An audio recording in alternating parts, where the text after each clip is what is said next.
So why will it not let you save a video from iCloud to the camera roll? So this is a little bit confusing for a lot of people because this is supposed to be made simple by Apple, but in my opinion, it confuses people. So if you have the iCloud Photos synchronization enabled, it means that all of your photos from the camera roll will be uploaded to iCloud. And then if your local storage gets full, some of your photos will be deleted because they are backed up on the cloud, right? Inside of the camera roll app, you'll see all of the photos, but some of them are stored on the cloud and others are stored locally. And this is what is confusing to a lot of people. So the way I prefer to separate it is by checking out the iCloud only.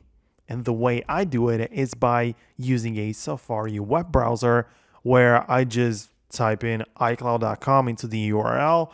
I just sign in with my Apple ID, and then I get inside my iCloud specifically. There I can browse all of the photos and videos which are only on the cloud, and I can download any of them to my local storage. So through the web interface, I can select the photos and videos which I like and download them back to the local storage of my phone. If you ask me personally, I don't really like that feature, and on my phone I have all of the iCloud synchronization disabled. I don't really like to have my photos there. Instead, I use the Google Photos, which is a separate platform, and this is, like on a different app. So it kind of separates the things for me, and I like to have it this way.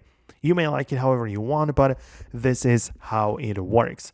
So let me know below in the comments if you have more questions or thoughts about this topic.